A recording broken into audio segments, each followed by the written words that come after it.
we're looking at a live view of the Falcon Heavy on historic launch pad 39A at Kennedy Space Center, awaiting liftoff at 2:30 a.m. local time. Welcome to our live webcast of the Falcon Heavy Space Test Program 2 mission, or STP-2, from SpaceX headquarters in Hawthorne, California. My name is Alex Siegel, and I'm a material planner here at SpaceX. I'm excited to be here with you today, along with my co-hosts, bringing you coverage of the third launch of Falcon Heavy, this one for the U.S. Air Force. And I'm Jessie Anderson. I'm a lead manufacturing engineer here at SpaceX. Tonight's mission is a rideshare mission and marks the first Department of Defense launch on Falcon Heavy, the world's most powerful operational rocket by a factor of 2.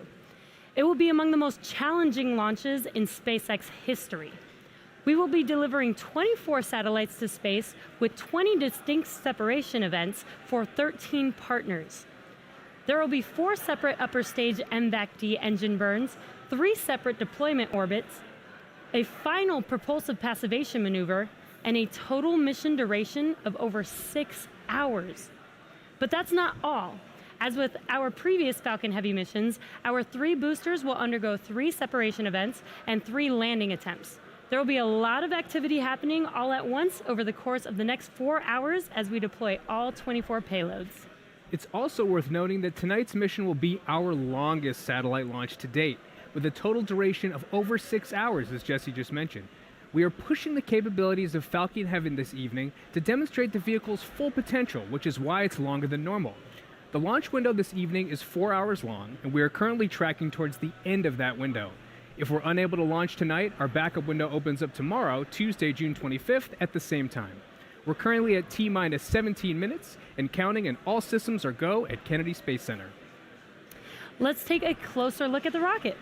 Falcon Heavy is essentially 3 Falcon 9 rockets strapped together, which means it can carry a much larger payload, not only to Earth orbit, but to the Moon and Mars.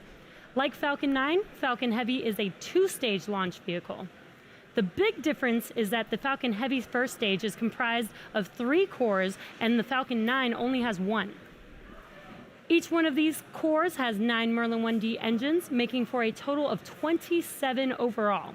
Altogether, the engines produce 5 million pounds of thrust, equal to 18 747s at takeoff.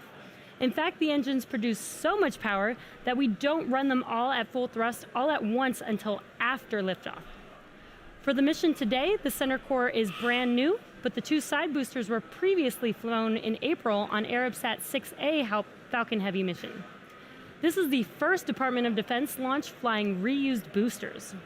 Now, during ascent, Falcon Heavy will throttle its thrust up and down and on both side boosters in the center core to balance aerodynamic and structural loads on the vehicle.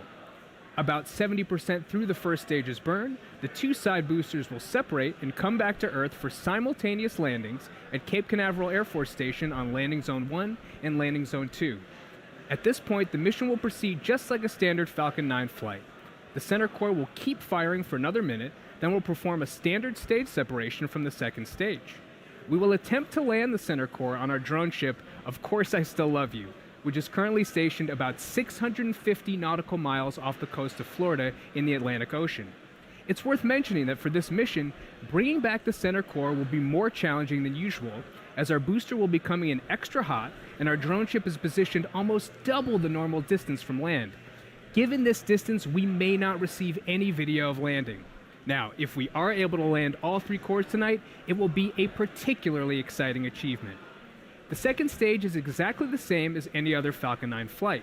Tonight, the second stage will move through 4 different orbits in order to deliver the payloads on this mission. The first and second are low Earth orbit, or LEO. The third is a transfer orbit, and the final is medium Earth orbit, or MEO. Speaking of those satellites, all 24 of them are safely enclosed inside of the 17-foot diameter payload fairing, which is the pointed structure on the very top of the rocket. This protects the payload from aerothermal loads, heating, and contamination during ascent. Once we reach the vacuum of space, we no longer need them, so we will jettison the fairing as the second stage continues on its journey to orbit. We will be attempting to recover the fairing pieces tonight with our recovery vessel, Miss Tree, formerly known as Mr. Steven. Our hope is to catch one of the fairing pieces in the ship's nets, and recover the other piece from the water. If we are not successful with our catch attempt, Miss Tree will recover both pieces from the water. Let's check in on how the countdown is going. It's T-minus 14 minutes, 10 seconds and counting down. Good evening. I'm John Isberger, the Falcon Principal Integration Engineer at SpaceX. Now we are at T-minus 14 minutes from the launch of the Falcon Heavy, and all systems are go for launch on the half hour. Falcon Heavy rolled out to the pad with the payload 27 hours ago and went vertical about 7 hours later. Now we did have a ground hydraulic issue early in the count, but it was fixed, and currently everything is go. We cleared the pad deck at T-minus 9 hours to begin hazardous operations. And just before we began the webcast, the SpaceX launch director pulled the 9 members of the launch team. You can see the firing room at Kennedy Space Center. We pulled the team, got to go for propellant loading and launch. Now we're currently loading propellant on all 3 first stage boosters and the second stage. Now we load 2 propellants on the Falcon Heavy. One is liquid oxygen called LOX. No oxygen is in space to support combustion, so we have to bring our own. We chill it to get it as dense as we can in order to maximize how much we load. The second propellant is our fuel, RP1. That's essentially a purified kerosene. Now these 2 propellants have a long history of usage. The Saturn V first stage, flown from this very pad on the moon missions 50 years ago, used LOX and kerosene. Now for the satellites on tonight's flight, everything is go. The last transfer to internal power is coming up in just half a minute. Other than that, the spacecraft teams here at the Cape are monitoring data as we proceed to T0. And I expect a lot of satellite builders and operators are anticipating getting data from space with a lot of enthusiasm. Now we're launching out of the Eastern Range, supported by Cape Canaveral Air Force Station. The range is currently go. They're prepared to support today's mission. They're making sure that the sea space, the airspace is cleared. No one's nearby to get in the way of tonight's launch. They're also releasing balloons, which brings up the question of how's the weather? The good news is the weather is looking very good. Ground level winds are acceptable. Upper altitude winds are also acceptable. Now, as Alex mentioned, we started the day with a 4-hour window. However, now that we are into LOX loading, we don't have the ability to hold the countdown. Falcon Heavy is 3 rockets counting down at the same time. We need so much liquid oxygen that we would have to scrub tonight in order to use the backup date tomorrow at the same opening of the window time, 11:30 p.m. Eastern. Now, if you followed the SpaceX webcast in the past, you've probably heard me remind everyone that launch is hard. Well, that goes double tonight, as we're going to fly the most demanding mission profile for a Falcon rocket ever. So the SpaceX team has their conservative dial set at 11 and stands ready to take time to look into anything out of the norm. Now, as the energy from the team gathering below me outside of the control center is growing, we are go at T-minus 10 minutes and 51 seconds. As we mentioned earlier, tonight's launch is for the U.S. Air Force and is a rideshare mission with 24 satellites. The mission involves the largest number of government agencies we've had as mission partners, including the Air Force, the Naval Academy, NASA, NOAA, and the Taiwan Space Agency. The specific agency inside the Air Force responsible for overseeing tonight's mission is the Space and Missile Systems Center, or SMC.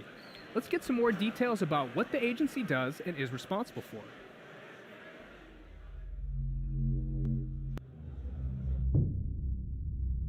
What is SMC? SMC stands for Space and Missile Systems Center, but that's just a name. Who we are, what we do, it's much more than just a name. We're the dedicated men and women who develop, acquire, field, and sustain cutting-edge space experiments and operational satellites. Our mission, deliver resilient and affordable space capabilities. What does that mean? It means we enhance military communication systems, acquire next-generation GPS satellites, develop advanced remote sensing and service capabilities, field cutting-edge rocket systems, modernize the United States satellite control structure, create never-before-seen technology, and deliver sustained, unrivaled space superiority for our nation. Let's face it, The world's changing. Along with it, SMC is changing to ensure the United States remains the vanguard of space capability and scientific understanding. We dubbed our aggressive and innovative new approach to the way we work SMC 2.0. That means speed, to quickly implement the best solutions to new problems. Partnerships, to forge the relationships necessary for the mutual benefit of the U.S. and our international allies. Innovation, to capitalize on the most advanced cutting-edge technology in the world. Culture, to inspire the necessary risk-taking that will propel us into the future. And enterprise, to share our vision of accelerated and affordable space systems for the Department of Defense. Initially founded in 1954 to develop the first intercontinental ballistic missile, SMC has produced unprecedented and unparalleled national defense space technology for over 60 years. During this time, we've been called upon to support manned space, anti-satellite, and missile defense programs while continuously increasing our space capability. That's where we came from. But a more important question is, where are we going? Humans have always been explorers. We venture to discover that which is unknown. At SMC, we push the boundaries of the known and fight every single day to enhance our technological capabilities, launching past the limits of the sky. We are the pathfinders to the high frontier, and we are building the future of space. The SpaceX team continues to count down for launch for the nighttime launch of Falcon Heavy. I remember watching the night launch of Saturn V on the Apollo 17 mission in December 1972, and it turned night into day. We're expecting the same tonight from 27 Merlin engines. We're currently at T-minus 7 minutes, 28 seconds and counting. Fuel loading is continuing. We're about to wrap up fuel loading on the 3 first stage boosters over the next minute. Liquid oxygen loading is continuing. That'll wrap up between 3 and 2 minutes before liftoff on all the stages. We've had the report the last satellite has gone on internal power just a moment ago. Everything's looking good on the satellites. Now a major activity coming up here in another 2.5 minutes is retract of the strongback. We'll see the clamps open up around the second stage. The strongback will recline about 2 degrees in preparation for launch. We're also just inside T-minus 7 minutes. We've begun chilling in the 27 Merlin 1D engines. Now a lot's going to happen in the first 4 minutes of flight of the Falcon Heavy. We'll first light the 2 side boosters and then the center core. The flight computer on Falcon Heavy will check the power on all the engines, then command a release from the ground hold downs at T0, so we lift off at T-minus 0. Right after we lift off, we're at full power of over 5.1 million pounds of thrust. 40 seconds into flight, we decrease power on the 2 side boosters in preparation for maximum aerodynamic loads on the vehicle. Once we get through this period, Falcon Heavy will throttle back up to power on the 2 side boosters. We now are 2 minutes into flight, and we're again reducing thrust on the 2 side boosters. This time it's to decrease forces on the rocket structure, especially that structure that holds the side boosters to the center core. The acceleration is building every second as we burn propellant and we're lightening the rocket. So we need to throttle down the side boosters by physically turning off engines to keep the loads below the maximum allowable. 2.5 minutes into flight, we fully turn off the side boosters, called BECO, Booster Engine Cutoff. Then we'll use high-pressure gas separation system that's mounted on the top and bottom of the center core. That'll unlock the 2 side boosters and push them away. Now once we're clear of the side boosters, the center core will throttle up to full power and burn another minute. Finally, at just past 3.5 minutes after liftoff, the center core shuts down, main engine cutoff, and the second stage separates. Now from this point on, it's like a Falcon 9 mission, other than we do happen to have 3 first stage rockets returning to Earth at both Cape Canaveral and the drone ship. Meanwhile, on the way into orbit, the fairing will separate. The second stage engine will undergo a series of 4 burns, eventually delivering all 24 satellites to their intended orbits. Now it's a demanding sequence of events for the Falcon Heavy tonight. But from this point on, everything is looking good. We're at 4.5 minutes. We're getting ready to recline the strongback. So let's watch and listen to the final countdown.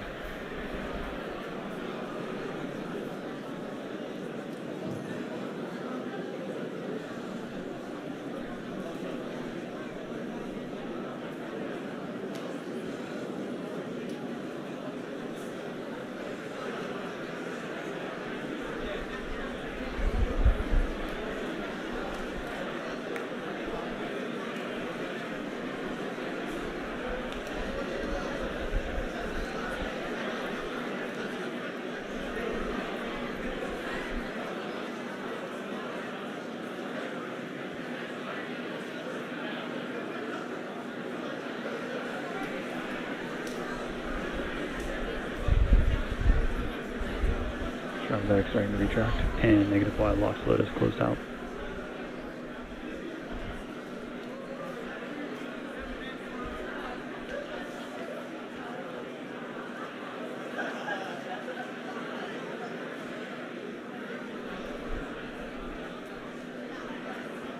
And positive Y lock load is closed out.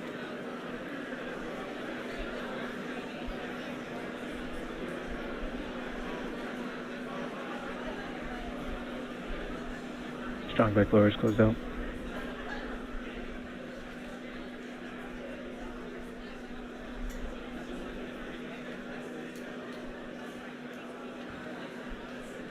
And stage 1 lock load is closed out.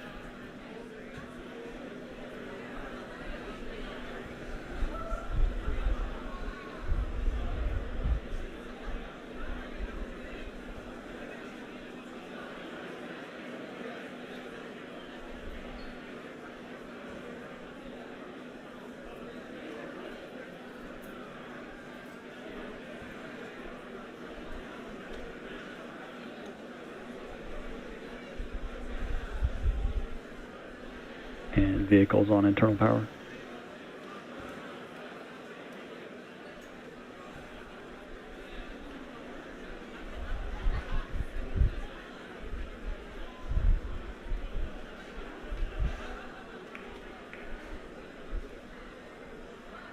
And stage 2 lock load is closed out.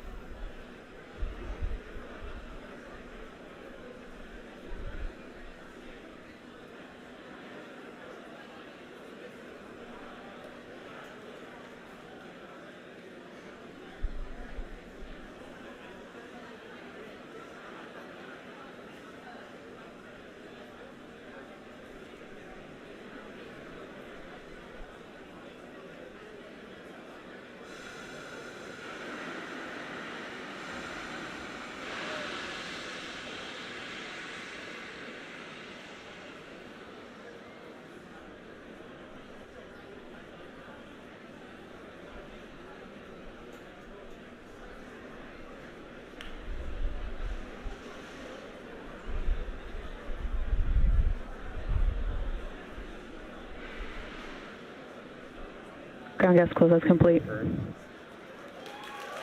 And the vehicle is in startup.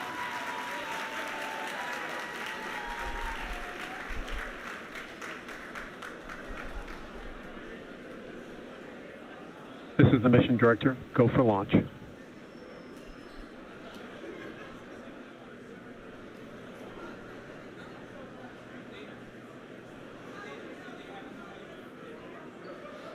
T-minus 30 seconds.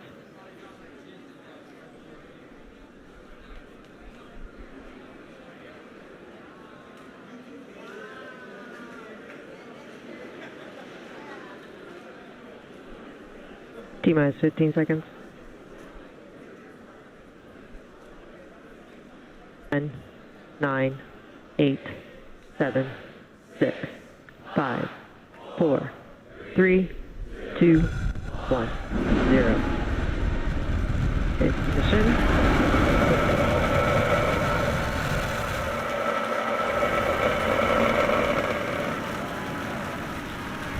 Vehicles pitching downrange.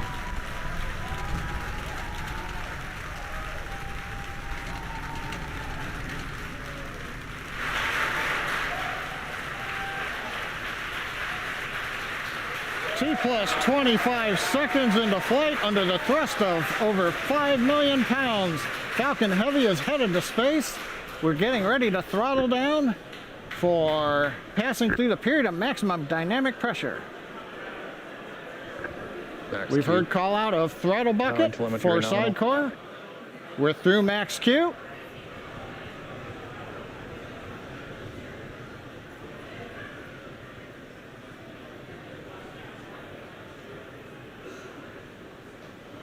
Vehicle is supersonic. Everything continuing to look good on the Merlin 1D engines. We're throttling back up on the side boosters to full power. A minute 15 seconds into flight. Performance looks nominal.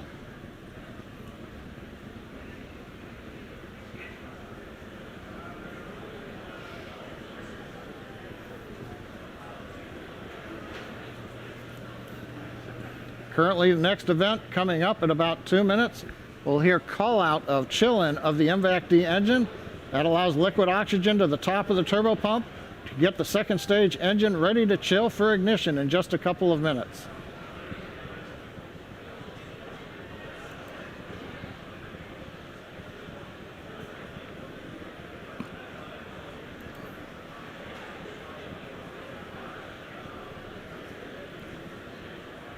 We're 2 minutes into flight. We've begun to decrease thrust on the side boosters to minimize acceleration and loads on the Falcon Heavy structure. We've turned off one engine on each of the side boosters to decrease that load. Now our next major event coming up here in about 10 seconds, shutdown and separation of the side boosters.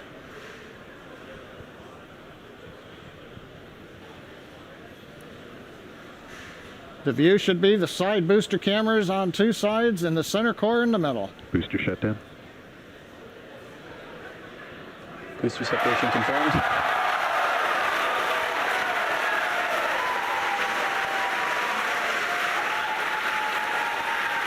Over the cheering in the background, it's going on midnight, but a lot of people here at SpaceX, side boosters have separated. They're getting ready for their burn back to Cape Canaveral. You can see on the left and right views, the side boosters have ignited. The center core continues under full power. Everything looking good on the Falcon Heavy. Next event coming up in about 15 seconds will be shutdown of the center core, followed by stage separation and ignition of the second stage engine. Good views of the two side boosters under the thrust of 3 engines each, slowing down their velocity and coming back towards Cape Canaveral. We have shutdown on the center core. Go. Stage separation confirmed.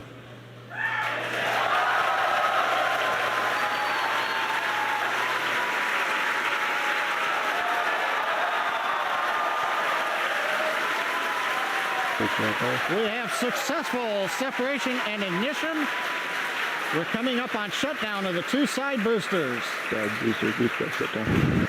And we've heard the call out side booster, boost back shutdown.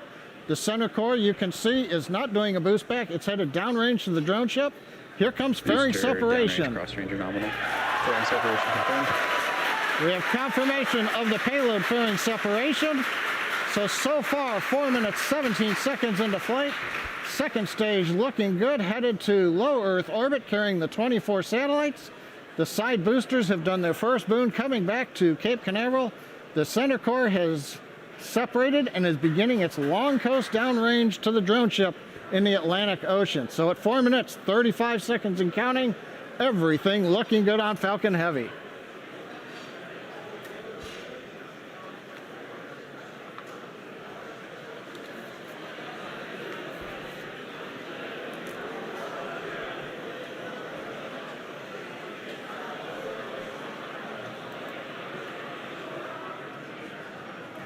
Now those side boosters are making their way back. Their grid fins on all 3 boosters should be deployed, and those are help guiding them to their landing zones. As a reminder, today we will be attempting to recover all 3 of these first stages, and all 3 boosters are currently making their way home.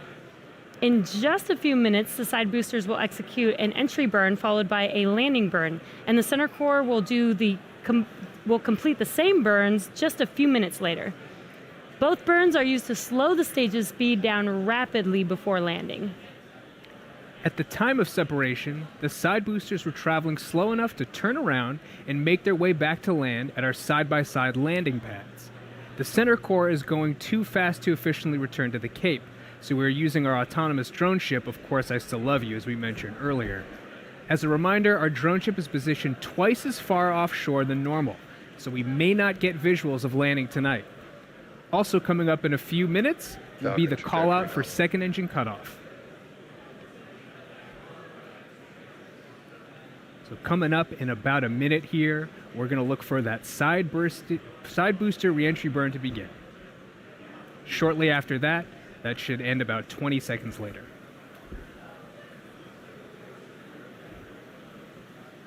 You can see both of those boosters on the infrared camera on the left side of your screen.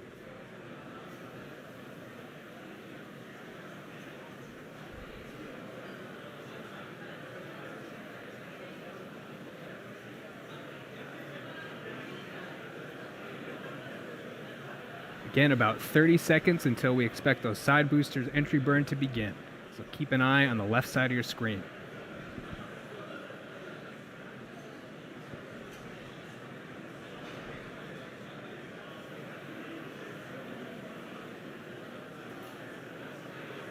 In about 10 seconds, we should see those side boosters reignite for their entry burn. Side booster entry burn startup. And we have confirmation that the entry burn has begun. And in about 15 seconds from now, we expect that to end. Oh, wow.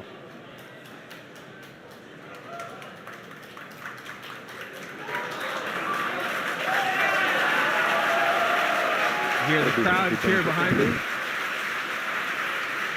And that entry burn has completed.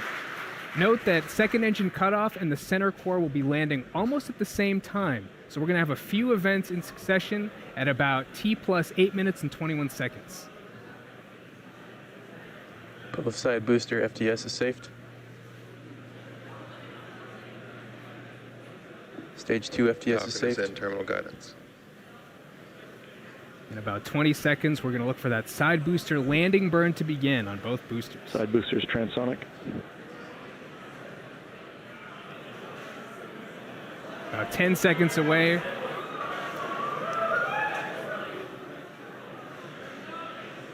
Side booster landing burn startup. We've heard the call out for side booster landing burn startup, and there you see it on your screen. See it coming towards our two landing pads.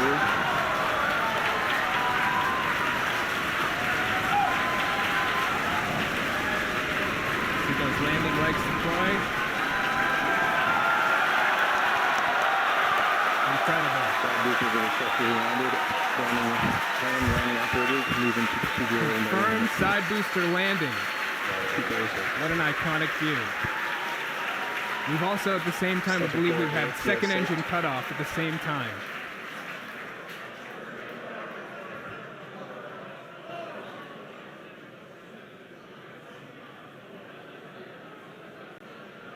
As we mentioned earlier, the center core entry and landing is going to be risky. During entry, it'll face more heating and dynamic pressure than we've ever experienced on Falcon 9 or Heavy flight before. Why, you ask? Because we have to lift the second stage higher and faster than other Falcon Heavy flights in order to have enough performance in it to execute 4 burns into all the different orbits. So coming up at T plus 9 minutes and 39 seconds, we should see the center core entry burn ending. Center core entry burn. Oh, we have the confirmation. Looks like that was the confirmation for it to begin. So we're a little bit off the timeline. Center core entry burn shut down. And we had just heard the confirmation that center core entry burn has shut down. And now that the entry burn is complete, the center core is moving back about 20% faster than it was at the end of the Falcon Heavy 2 Arabsat entry burn. First stage Cape LOS expected. Now we're just about a minute away from that center core landing burn beginning, and as we've been mentioning, this will be the most difficult landing that we've had to date. This will be a 3-engine burn. That center engine will start up first, and then 2 outer engines will start up as well for that landing burn. Now we're just 30 seconds away from that center core landing. And it's no surprise that we do not have a live view of that center core as it's coming down, but it looks like we got a live view of the drone ship there. Of course, I Still Love You.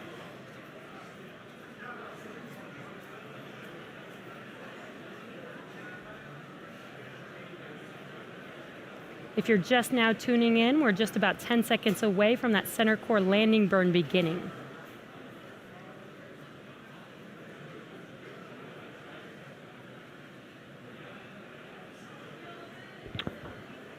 Stage 1 landing burn has started. And we have confirmation that the center core landing burn has begun. You can see that coming down on, of course, I Still Love You. Center core landing are deployed. Got a pretty good view. And as you can see on our screen, it looks like our center core did not make it on our drone ship, of course, I Still Love You tonight. Again, as we've been mentioning, this was the most challenging landing that we've had to date. And this is our secondary mission. So our primary mission, we just heard the call out for a good orbit of our second stage. So we are actually just moments away from our first deployment of the evening for Oculus ASR, which was developed by students at Michigan Technological University. We will be passing beyond the Bermuda ground station, so there is a chance that telemetry may cut out a few seconds before deployment, in which case we won't be able to see the satellite actually deploy on camera or get confirmation of a successful deployment until telemetry is restored. Now we're just about 30 seconds away from that deployment. So we'll listen into the nets for that confirmation.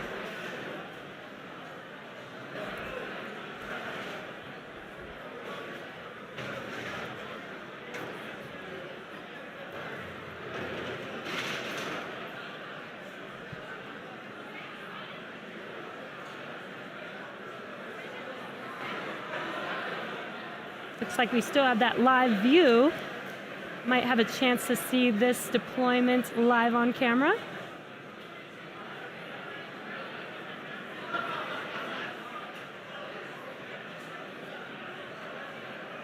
Again, we are waiting for the Oculus satellite deployment. And as we expected, looks like we lost that live view.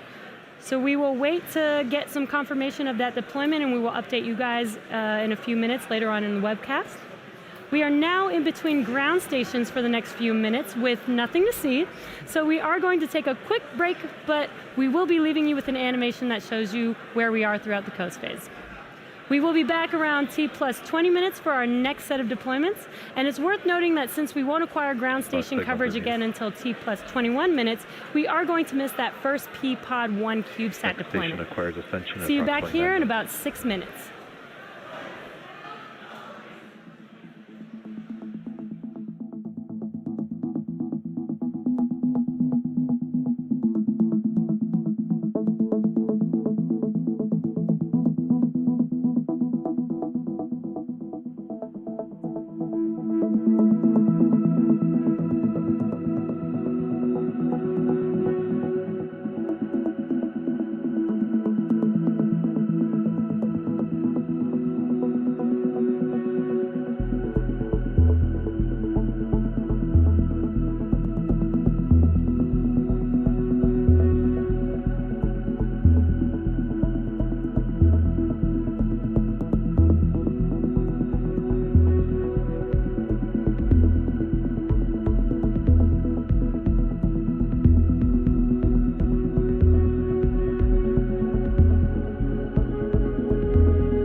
welcome back to the webcast for the STP-2 Falcon Heavy mission. We're T plus 20 minutes and 7 seconds and counting. Right now, as we left the webcast, we were waiting to see the Oculus satellite deploy. We didn't have confirmation when we lost signal over Bermuda. That was normal, losing signal. You do it when you pass beyond line of sight. We also should have had a minute and a half or so ago the first P-Pod #1 open up and deploy 2 CubeSats for the Naval Research Laboratory. But we're waiting until we reacquire signal over the Ascension Island tracking station around the equator in the middle of the Atlantic so that we can understand whether or not the Oculus satellite deployed and how P-Pod 1 deployed also. While we're waiting for acquisition of signal from Ascension, just to recap, we had a great launch of Falcon Heavy. The 2 side boosters did their choreographed landing at landing zones 1 and 2. The center core, as you heard from the people and may have seen a shot on the screen, missed the drone ship. We knew this was going to be the toughest reentry. We are getting data back, so the team will understand over the next hours and days how things have gone. It looks like now we're beginning to reacquire signal over Ascension Island. We're waiting to hear a call out how the first 2 satellite deploys have gone.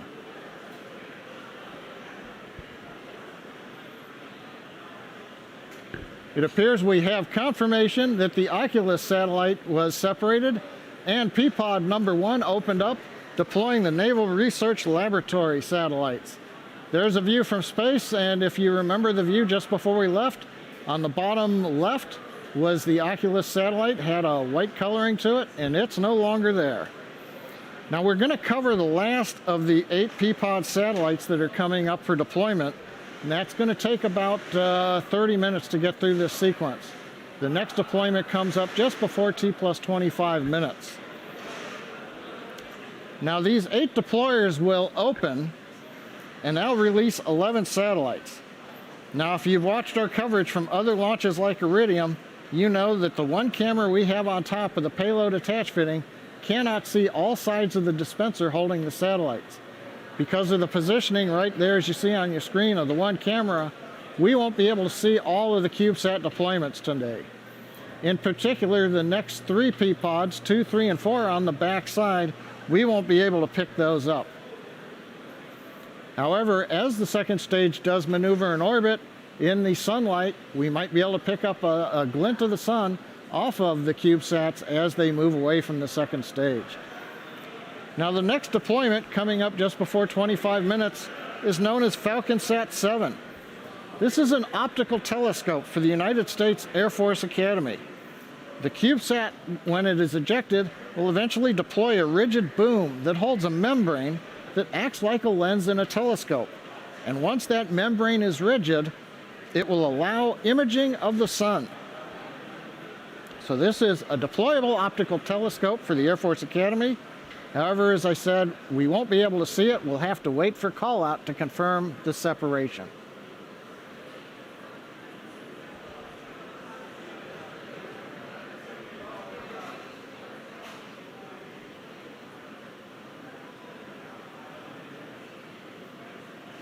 Gabon acquisition of signal. We've heard a call out. Gabon has acquisition of signal. As we are approaching the African coastline, the next ground station beyond Ascension Island is picking up the signal from Falcon Heavy second stage.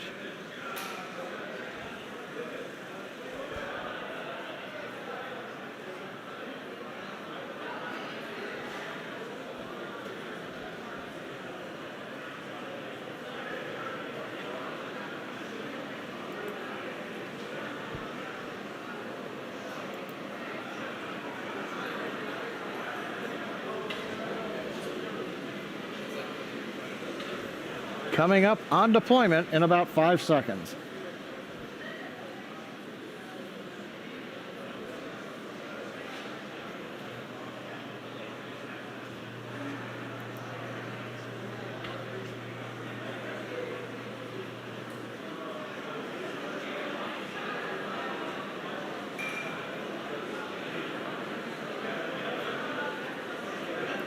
P-Pod 2 deploy confirmed. And there's the call out from the avionics engineer. Always a little bit tense as you're waiting for them to confirm that the signal indicates that the door is open. Inside of each of the deployers is a spring that pushes out the CubeSats. And what we have is confirmation that the Air Force Academy deployable optical telescope should be in orbit on its own now.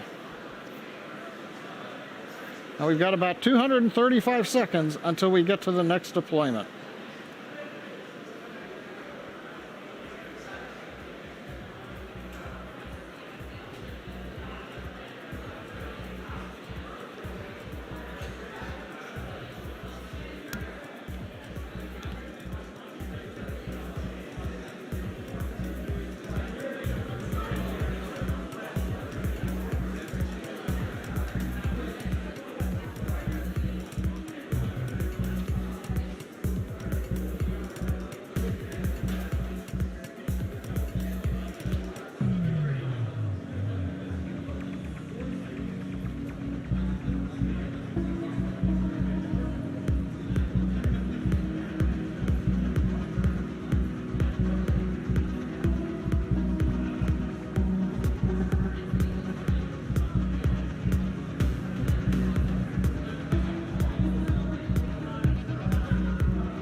Coming up just about a minute away from the third P-Pod opening.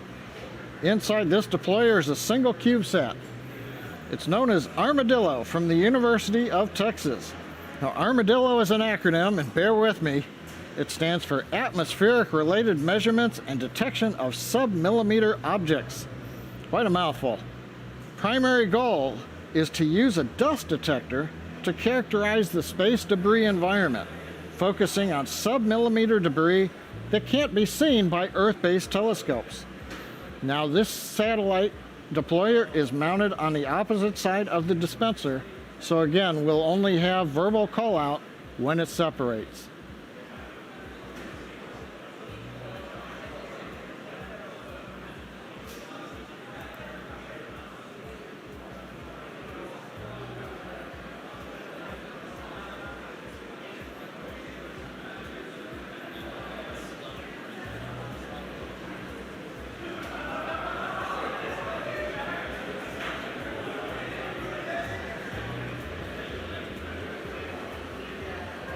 P-Pod 3 deploy confirmed.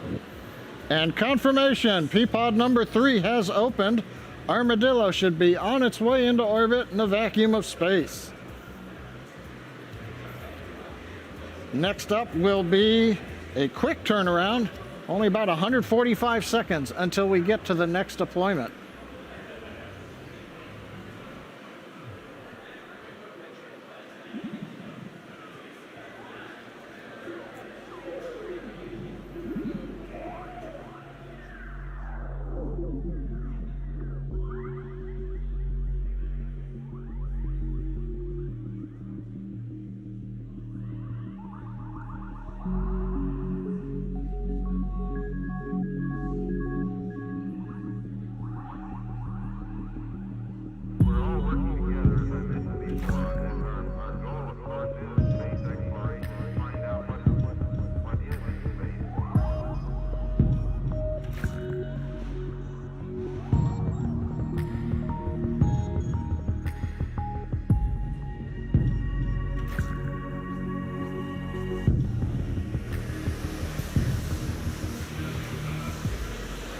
Okay, we're just over 50 seconds away from the deployment of P-Pod 4.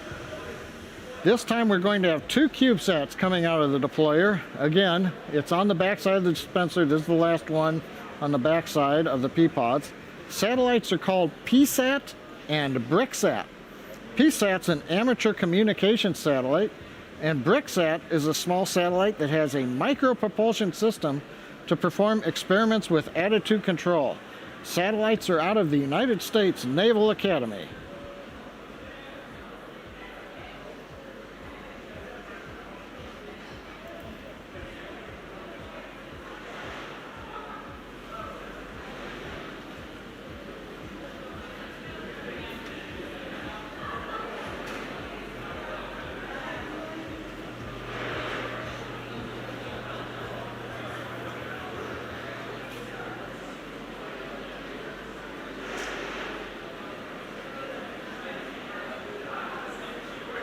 P-Pod 4 deploy confirmed.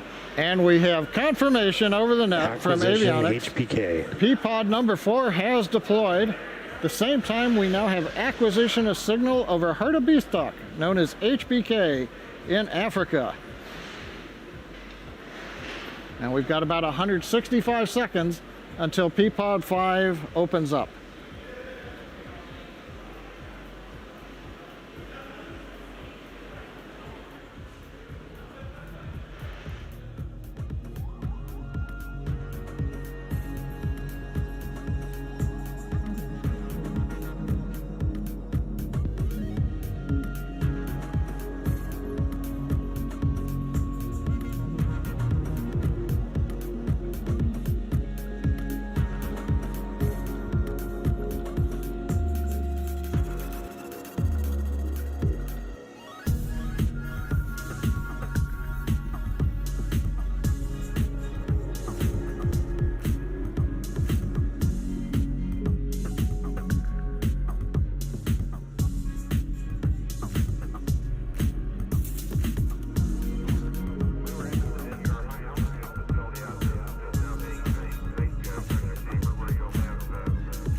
All right, P-Pod 5 is going to be opening up here in just about 50 seconds.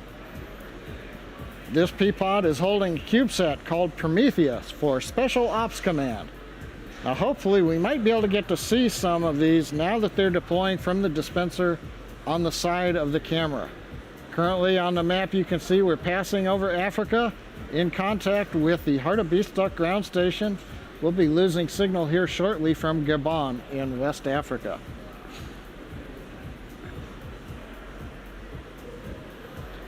Now in this view, the P-Pod dispenser is located probably at about the 2 o'clock position around the dispenser, the very top. So you've got to look up there and we might see something going by. However, we're also starting to get a sun flare off of the camera.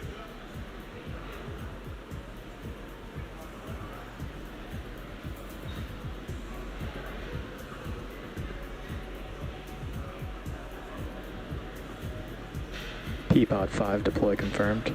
We've heard the confirmation. P-Pod 5 is deployed. So we're through 5. We've got 3 more P-Pods to go. The last one will be deploying at T plus 50 minutes. So we've got another 16 minutes to get through this sequence. So the next one coming up should be deploying in about 285 seconds, a little more than 4.5 minutes almost.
picobone loss of signal expected.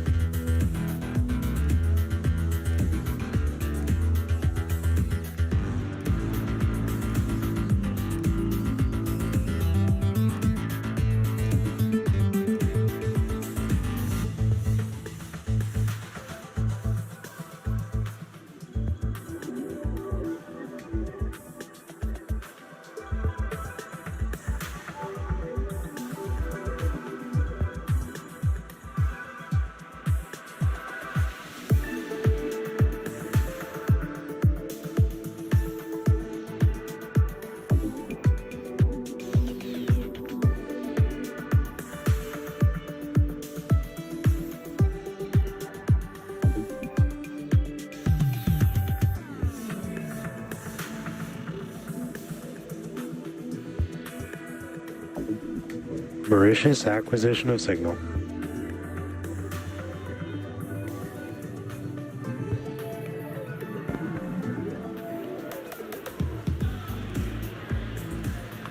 We're a little more than a minute away from the next deployment over Africa. In fact, the next two P-pods that will open and deploy satellites are in support of the NASA Enhanced Tandem Beacon Experiment, and they're built by the University of Michigan. This mission explores bubbles in the electrically charged layers of Earth's upper atmosphere. Now, these bubbles can disrupt key communication and GPS signals that we rely on here on the ground. They currently appear and evolve unpredictably and are difficult to characterize from the ground. So the two satellites that will be deployed over the next several minutes are going to help try to understand that problem and find ways to work around it. As you can see on the map, we're currently over East Africa, downlinking through the Mauritius ground station.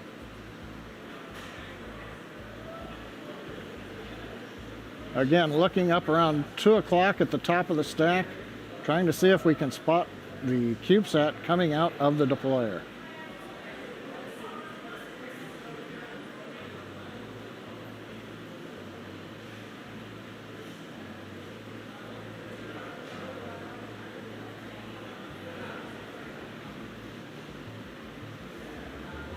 P-pod 6 deploy confirmed. We've got confirmation over the net.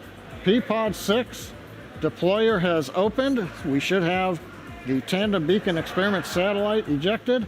I was looking for it on the screen, but I didn't spot it.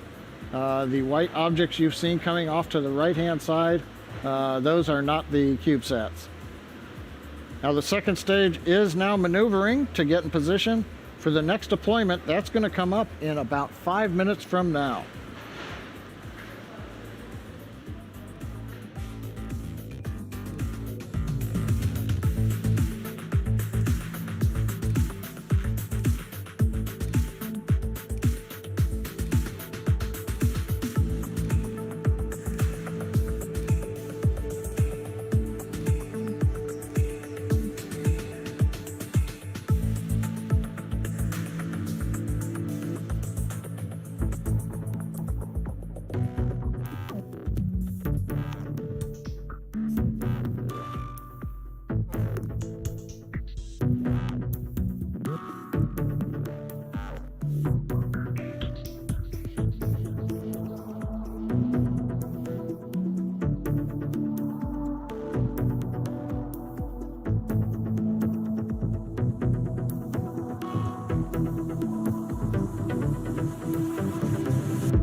half a minute for the 7th of the 8 P-pod openings.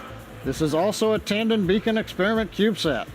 Now, to study those bubbles that I talked about in the Earth's atmosphere, the 2 CubeSats that we're deploying emit signals in a handful of frequencies to stations on the ground. From there, scientists can measure disruptions in the signals to determine how they're affected by the upper atmosphere bubbles. Waiting for call out of P-pod 7 opening and the CubeSat deploying.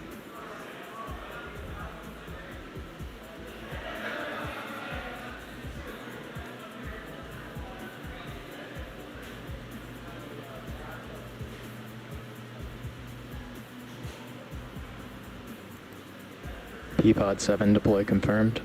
And we've got it, a little late sounding, but we have confirmation. P-pod 7 is open to deploy the second of the 2 beacon experiment satellites for the University of Michigan. And all I've got to say for that is go blue. We're 375 seconds to the final deployment of the P-pod series.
Loss of signal HPK expected.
Well, we're T plus 49 minutes, 15 seconds. We're out between Africa and Australia getting ready for the last deployer, which will release 2 CubeSats that have been working together starting at liftoff. One is the NASA LEO CubeSat, and the second is the STANGSat CubeSat from Merritt Island High School. Now, this combined mission will measure and record the temperature and acceleration data from within that deployer, the P-Pod, during today's launch. Now, in addition to collecting that telemetry data during the launch, STANGSat will stream its data in real time via Wi-Fi to the LEO CubeSat, something that typically we've not seen done before in CubeSats. We're waiting for call out of the CubeSat deploy. P-Pod 8 deploy confirmed. Deploy confirmed, and we saw it, at least I did, coming out of the top of the screen. So STANGSat and LEO have successfully separated. And as a reminder, the Merritt Island High School team has been working on this project since 2011, according to their Facebook page. So after waiting a long time for a ride to space, we'll celebrate deployment with Go Mustangs! So we've gotten through the first set of satellite deployments. The Oculus SmallSat and the 8 P-Pods have all opened up.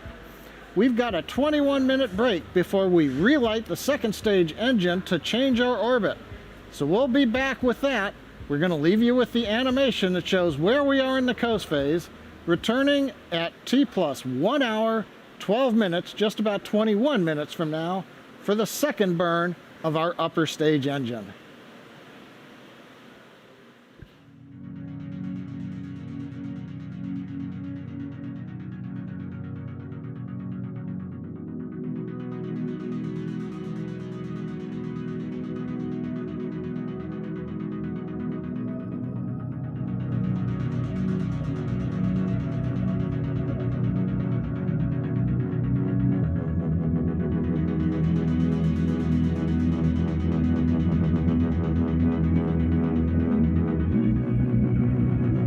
Acquisition West Australia.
Lost signal expected. Diego Garcia.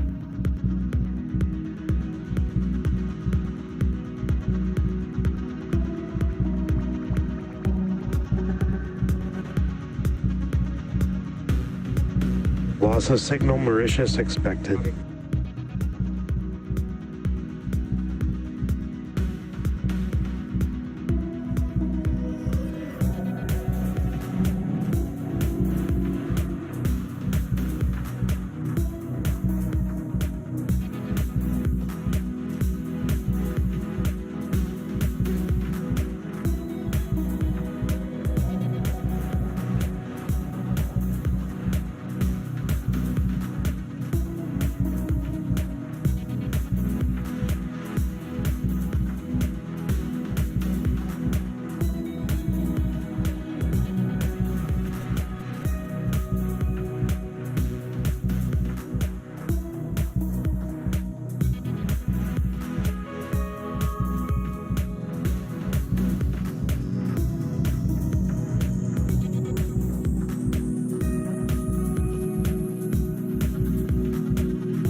Hobart, or Tasmania acquisition.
Loss of signal West Australia expected.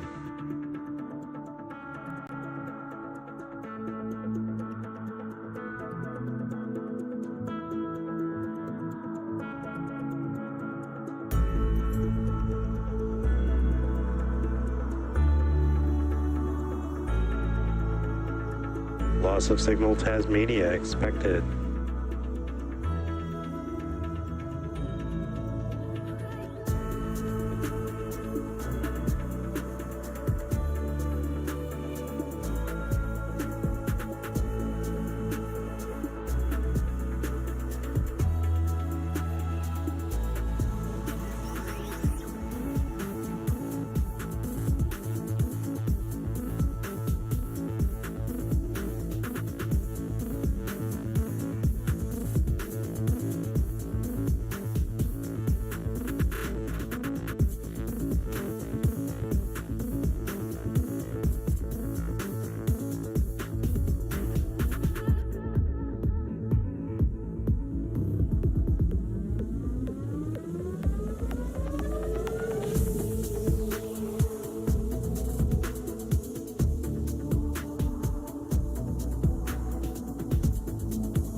Acquisition signal well.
T plus 1 hour 12 minutes since a great liftoff from pad 39A at Kennedy Space Center.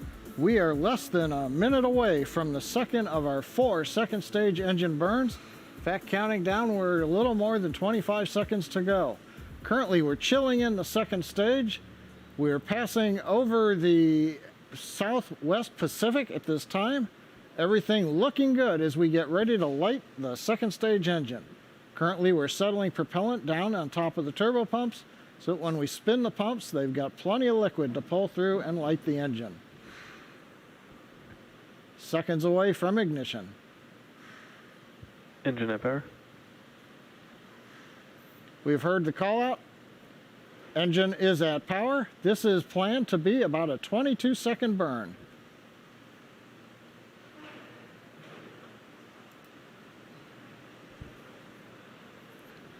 Throttling down the MVAC engine. And we heard a report we have good shutdown.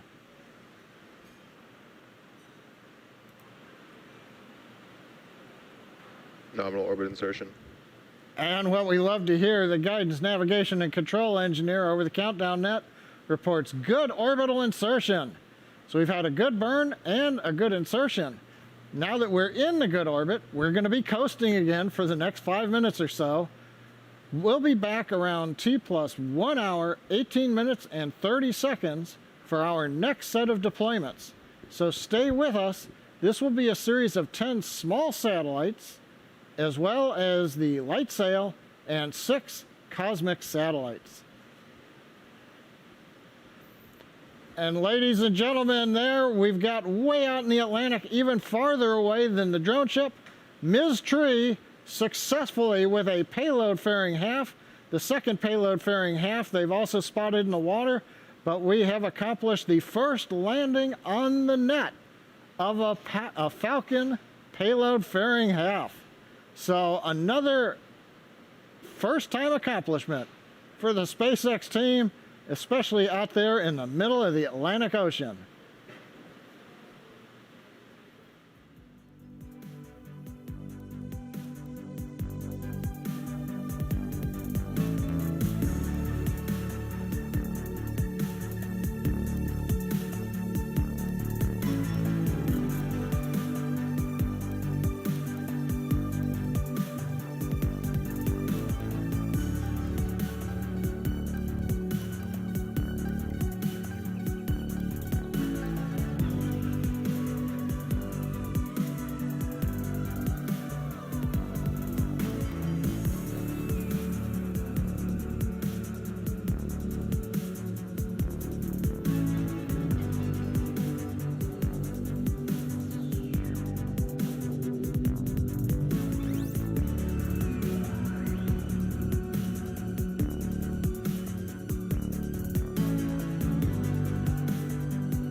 Loss of signal.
Welcome back to the STP-2 mission as we await the next set of deployments.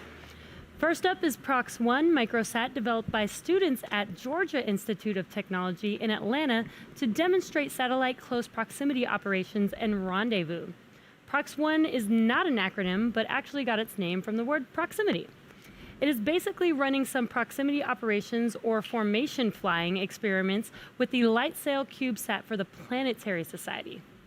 The LightSail will not be released immediately from PROX-1. That will actually happen 7 days after it separates from Falcon Heavy. When this happens, the LightSail will unfurl its mylar sail, which is 1/20th of the thickness of a sheet of paper, with an unfurled area of 344 square feet. This will be the largest solar sail ever demonstrated as a primary means of propulsion. We won't have a visual of this deployment. There is also a good chance we may not have real-time confirmation of deployment since we will be over the Kwajalein ground station. Kwajalein can only record data. It does not send SpaceX real-time. So we may have to wait a few minutes until we come over Guam station to get confirmation of deployment.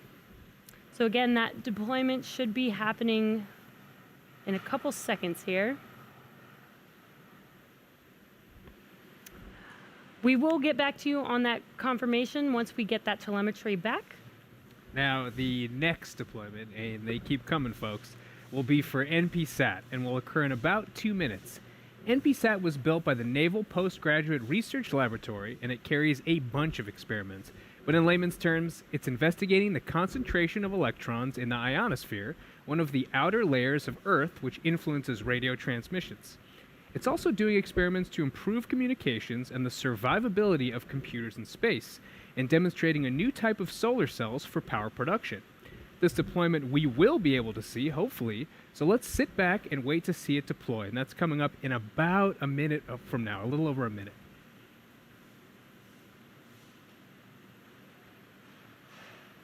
Now, looks like we're still waiting to get connectivity, so despite what I just said, we may not get a visual. Hopefully that comes back on for us.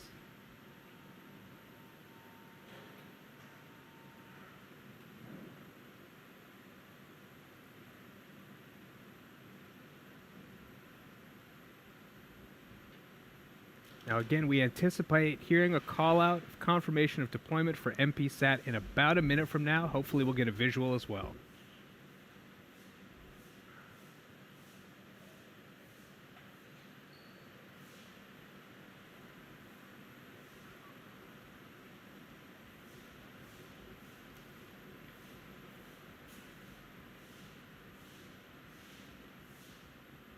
Still waiting on that connection over Guam. We're about 30 seconds away from deployment of the NPSat. AOS Hawaii. PROX-1 deploy confirmed. And we did just hear confirmed over the nets that PROX-1 deploy was confirmed. Very exciting, another successful deployment.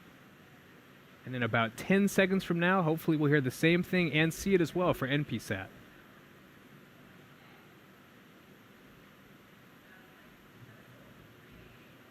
And there you see the release on your screen of NPSat, a successful deployment and confirmed over the nets. Amazing. The next deployment will be for the General Atomics Electromagnetic Systems Orbital Testbed, or OTB. Separation will occur in just about a couple minutes from now. Due to the positioning of our camera, though, we will not be expecting to see this deployment live. OTB is a versatile modular platform based on a flight-proven hosting model to test and qualify Acquisition technologies. SSC Hawaii. On STP-2, OTB is hosting several payloads for technology demonstration purposes, including the Deep Space Atomic Clock, designed, built, and operated by NASA's Jet Propulsion Laboratory on behalf of the Space Technology Mission Directorate to revolutionize how spacecrafts navigate. This Deep Space Atomic Clock could change the way we navigate in space. It will be the first ever ion clock flown in space and represents the beginning of an era of better space clocks based on the Mercury ion.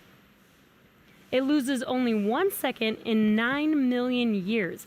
Any atomic clock for navigation has to be very precise. Even a clock that is off by 1 second could mean the difference between landing on Mars and missing it by miles.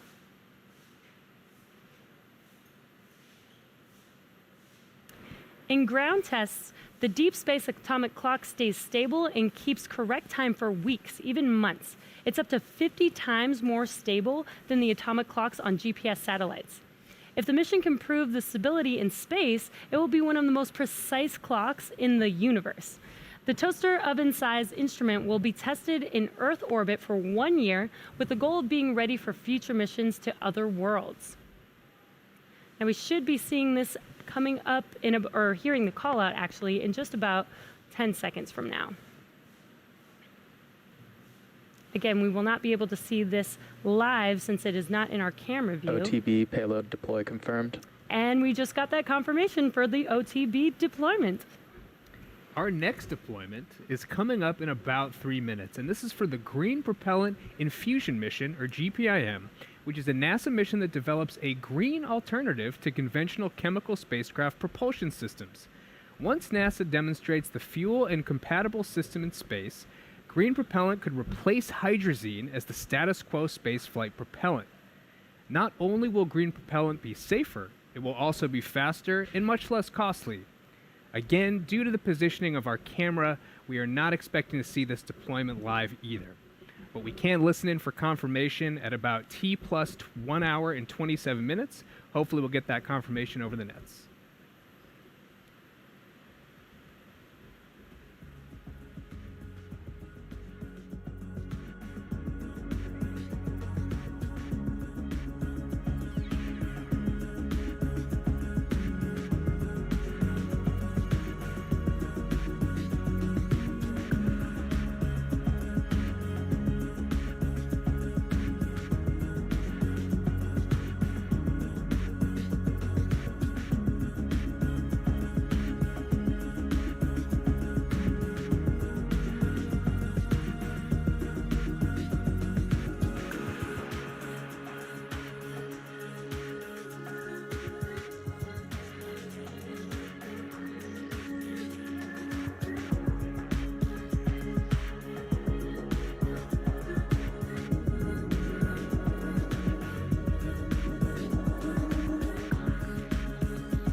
GPIM deploy confirmed. And we have just confirmed, and we actually saw a little bit of confirmation, of deployment of GPIM satellite. We're now one step closer to changing the way we travel to and around space. Well, T plus 1 hour, 27 minutes, 40 seconds, and the hits just keep on coming. Next up, in about 4 minutes, is the deployment of 6 Cosmic 2 satellites. Now, Cosmic 2 is a partnership between the U.S. National Oceanic and Atmospheric Administration, the United States Air Force, Caltech's Jet Propulsion Lab in support of NASA, Taiwan's National Space Organization, the United Kingdom's Surrey Satellite Technology Limited, the Brazil Institute of Space Research, and the Australia Bureau of Meteorology. Wow, that's a mouthful, especially an hour and a half into the webcast. Well, this 6 satellite constellation will provide next-generation global navigational satellite system radio occultation data. Now, radio occultation data is collected by measuring the changes in a radio signal as it's refracted in the atmosphere. That means we sample radio signals that have traveled through the atmosphere to measure temperatures and moisture in the Earth's atmosphere layers.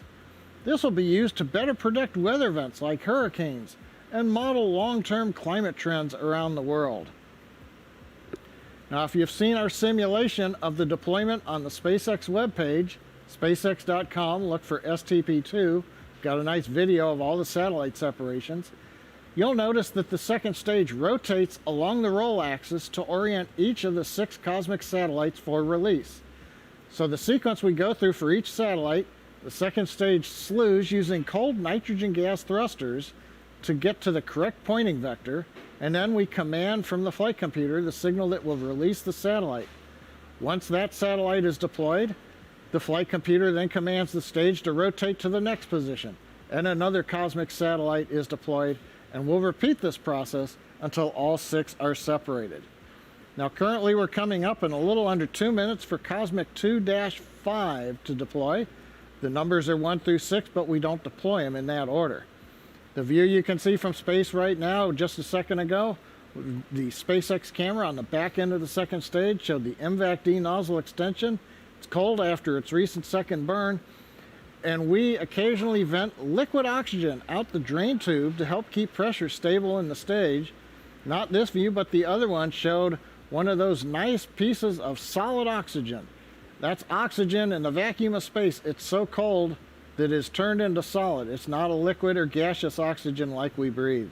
That gives it that very fragile looking Christmas tree look, and it's not very hard. It's a very fragile substance.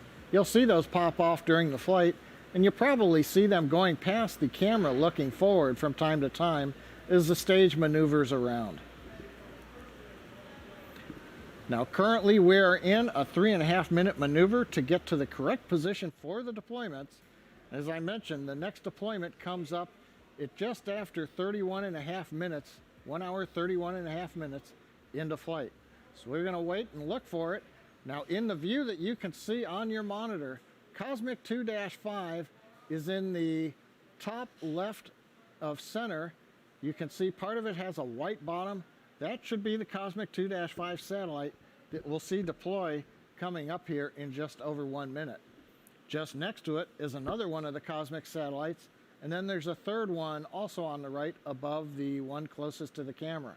So we should have 3 good views, and there goes the first cosmic satellite. 2, satellite 5 deploy confirmed. Right on time, within a second or so of the timeline that was set up days ago, so everything looking good. Now, the cosmic satellites, as I mentioned, are mounted around the dispenser.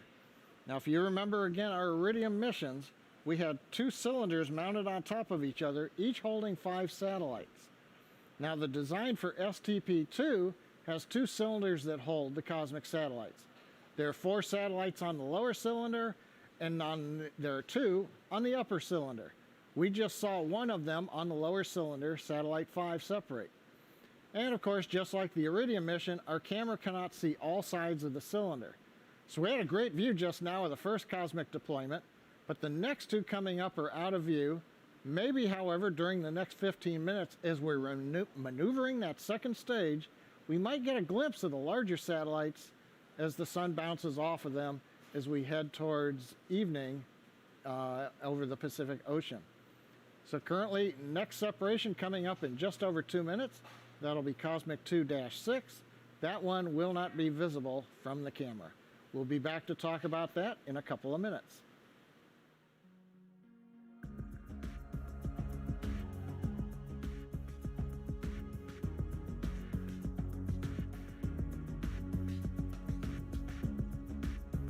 AFSC on Vandenberg acquisition of signal.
Cosmic 2, Satellite 6, payload deploy confirmed.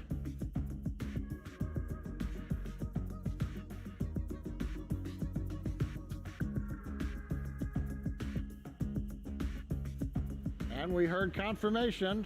Avionics Engineering reports, looking at the telemetry, that the Cosmic 2-6 satellite successfully deployed. Now, similar to what we do on Iridium, we've got another 2-minute pause. We'll be back for Cosmic 2-2 deploy. This one also will not be visible from the camera.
Cosmic 2, Satellite 2, deploy confirmed.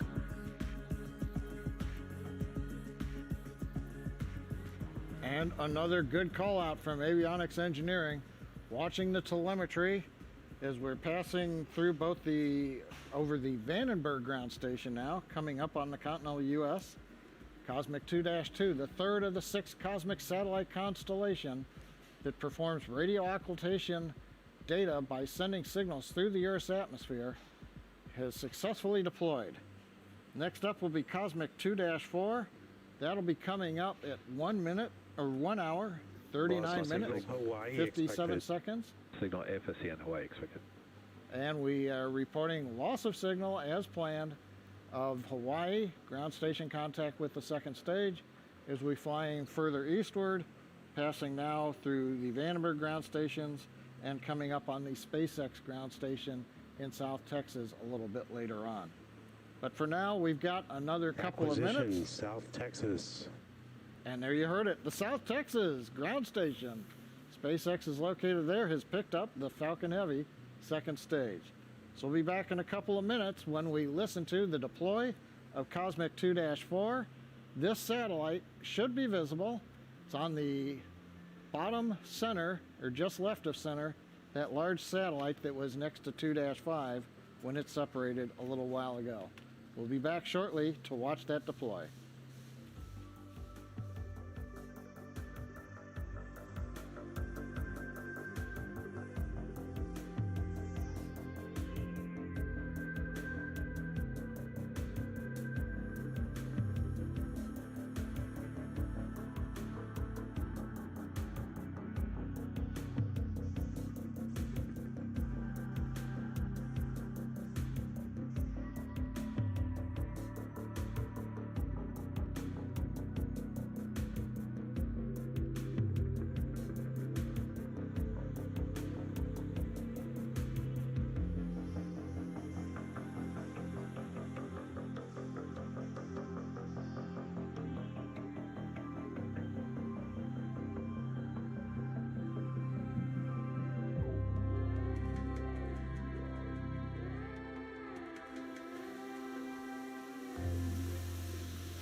Well, we're about 45 seconds away from the fourth of the 6 Cosmic 2 satellites. This one, hopefully we get a nice view. Currently the camera cycles between views of the nozzle. Now we're looking forward, and then we should stick with the forward looking view, and hopefully we'll see the satellite that's right front dead center there separate, coming up in about 13 seconds.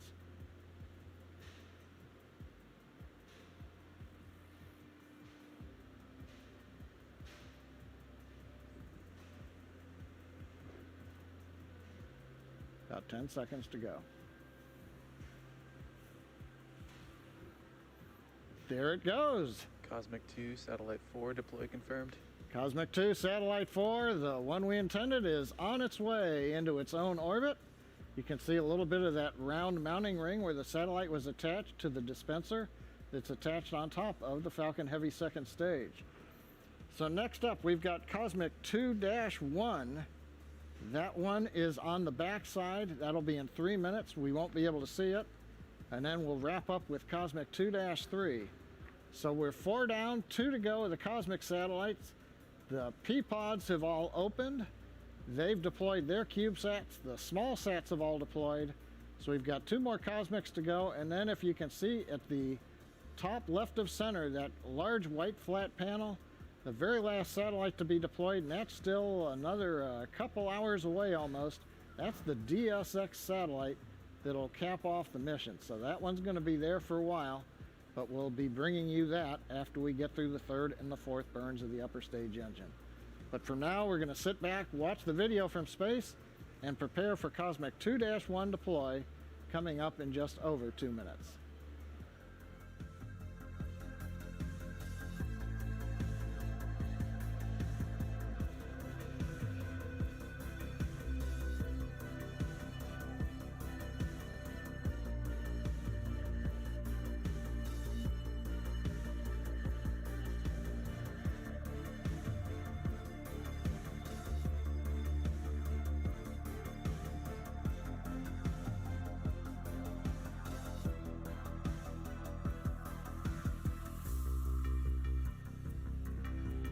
Cape J6 acquisition.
Cosmic 2, Satellite 1, deploy confirmed.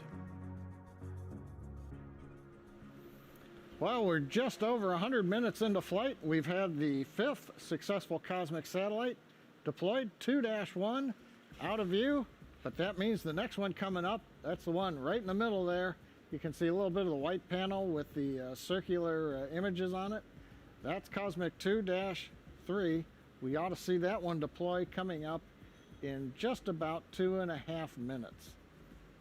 Currently, Falcon Heavy second stage is passing over Mexico, central Mexico.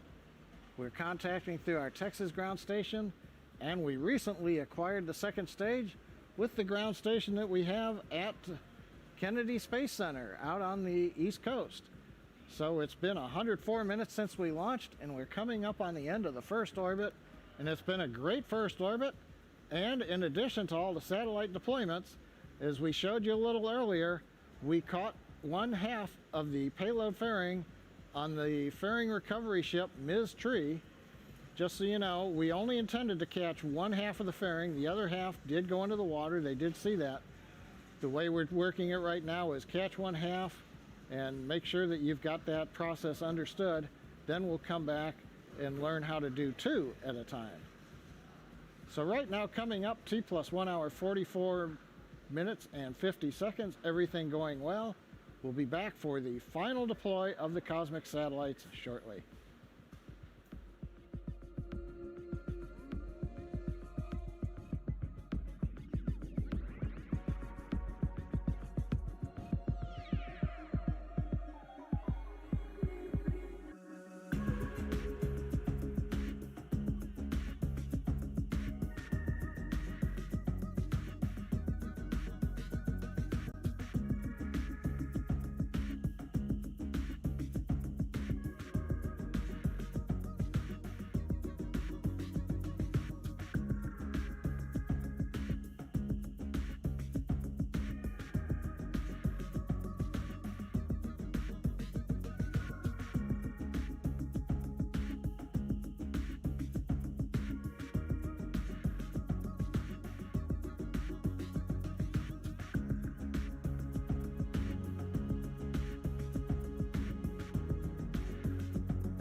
Cosmic 2, Satellite 3, deploy confirmed. And we've heard the call out from avionics confirming what we all just got to see. Cosmic 2-3 successfully deployed. That makes 6 for 6 for the cosmic satellites. Everything continuing to go well on the deployment sequence. Now we've had 23 satellites deployed, and we have just 1 more to go. But to get there, we have a couple of second stage engine burns to perform before we're ready to release that final DSX satellite into space. So for now, we're entering a 20-minute coast phase, so we're going to take a break, but we are leaving you with an animation that shows where we are in the coast phase and some of that great SpaceX music. We'll be back around T plus 2 hours, 7 minutes for the third of 4 ignitions of our second stage engine.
Loss of signal, South Texas expected.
Loss of signal, Cape J6 expected.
loss of signal. Bermuda is expected. Next station to acquire is Ascension Island.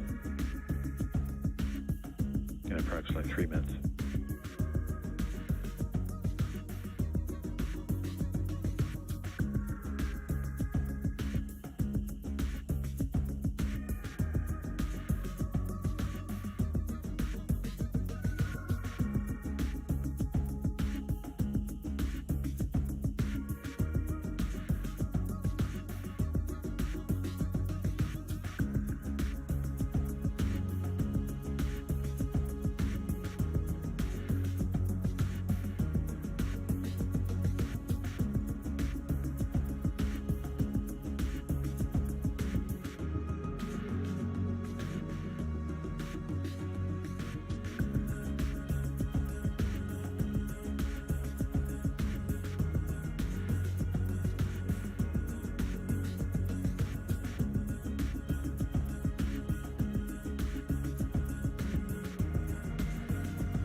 Acquisition of signal, Ascension Island.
Start on back chill.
Welcome back. We're just about 30 seconds away from our third burn of the second stage engine. We're currently passing over the equator in the middle of the Atlantic over the Ascension Island tracking station. We're settling the engine down. You can see we're venting liquid oxygen out the drain tube, chilling the engine in, preparing for ignition. Now this is going to be about a 30-second burn. Heard the report. Engine is chilled for the third burn.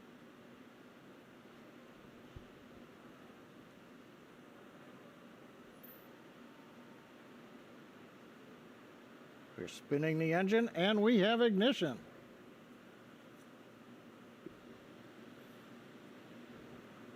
As I mentioned, this is about a 30-second burn.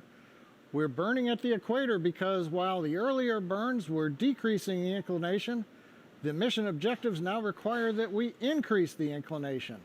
We're also changing the orbit from about 700 kilometers up to an apogee of 6,000 kilometers.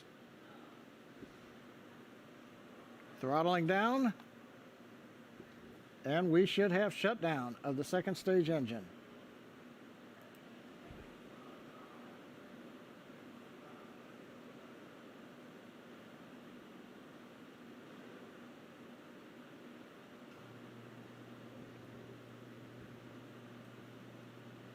Waiting for the data to be processed to show us what the orbit looks like. Nominal orbit insertion. And the call out, the one we always like from guidance, navigation, and control engineer, is a nominal orbit insertion. So we've had a good burn. Now we spent the first 2 hours of the mission in low Earth orbit, but now we're transitioning to medium Earth orbit. So to get from LEO to MEO, the most efficient way is to perform 2 burns of the upper stage engine. Now the first burn, the one we just completed, put us into a transfer orbit. As I mentioned, it had us at one end at LEO, about 700 kilometers, and now the other end of the ellipse will be at the higher MEO altitude, about 6,000 kilometers. But now we need to do a second burn, which is going to be about 80 minutes from now, to get fully into that higher medium Earth orbit. So that means we're going to pause the live commentary. We'll be back at T+3 hours and 27 minutes for the last events of a great mission so far. This will be the fourth and final relight of our second stage engine, as well as deployment of the DSX satellite that you can see at the very top of the stack as the camera has been cycling between views of the MVAC engine and the payloads.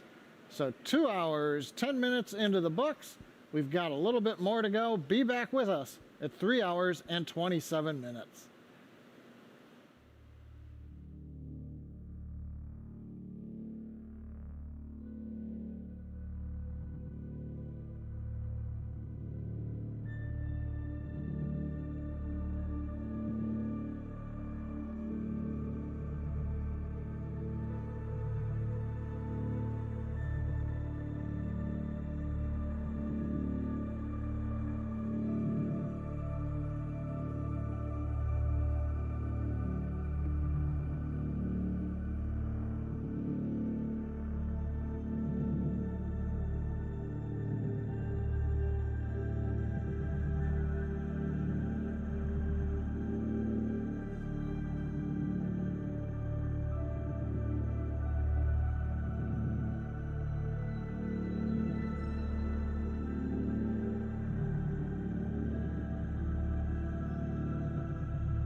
Acquisition of signal HPK.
Acquisition of signal Mauritius.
Expected loss of signal HPK.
Acquisition of signal, Tasmania.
Acquisition of signal, AFSC on Guam.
Acquisition of signal, Guam.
Expected loss of signal, Mauritius.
Acquisition of signal, Auckland.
Welcome back to our STP-2 mission. We are just less than a minute away from our fourth and final relight of our second stage, which will be the most relights in SpaceX history. Now this burn will last about 35 seconds long. And we're just about 2 seconds away from that. You can see that on your right screen. There's the second engine, second stage engine.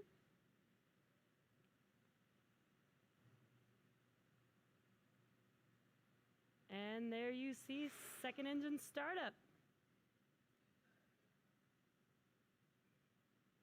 Again, this will be about 35 seconds long. And this is the most relights in SpaceX history for a second stage.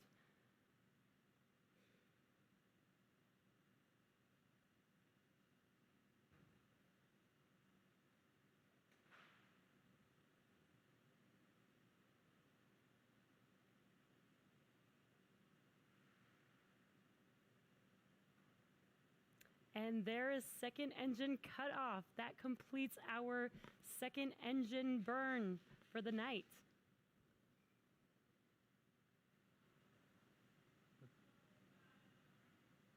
Nominal orbit insertion.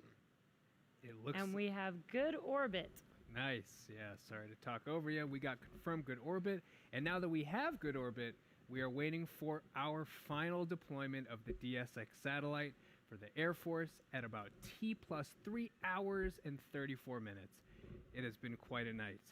So far, it's been an exciting mission and one of many firsts, including the first Falcon Heavy mission for the Department of Defense, the first time we've relit our MVAC-D engine 4 times, which makes this the longest satellite mission in SpaceX's history.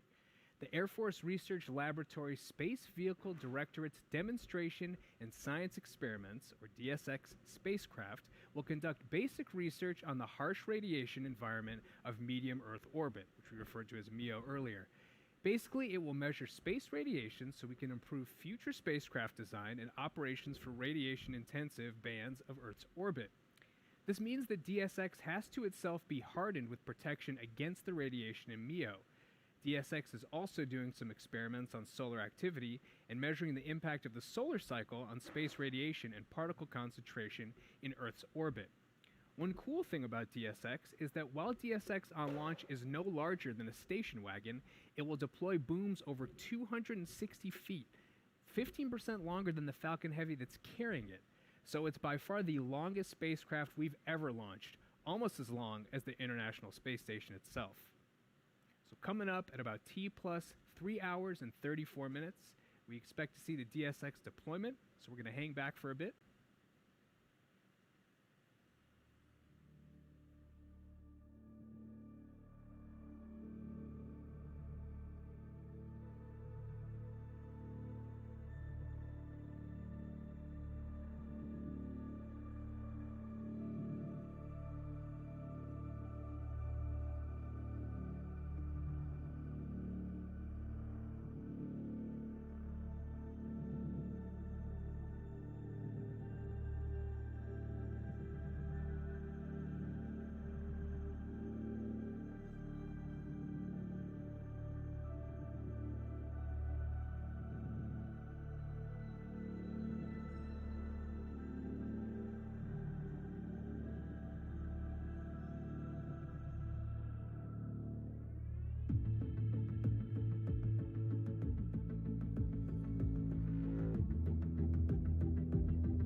right, we're going to watch here for the deployment of that DSX satellite. Should happen at any moment now.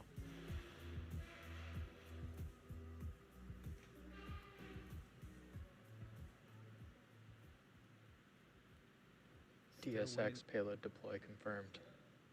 And there you see it.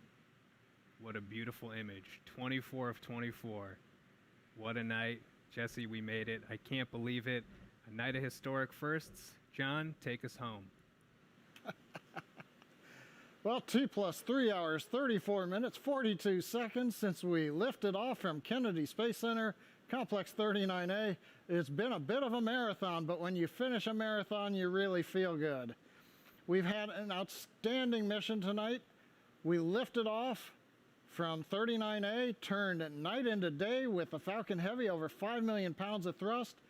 The center core went downrange, and we knew it was going to be the toughest mission ever for a center core.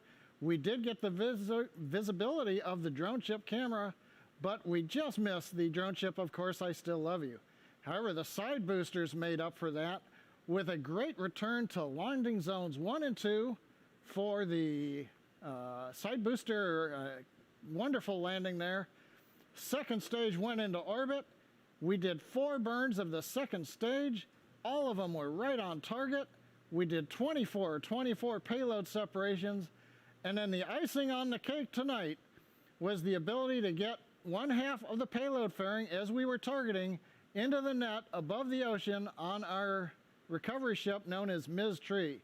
So altogether, it's been a great, wonderful evening here at SpaceX.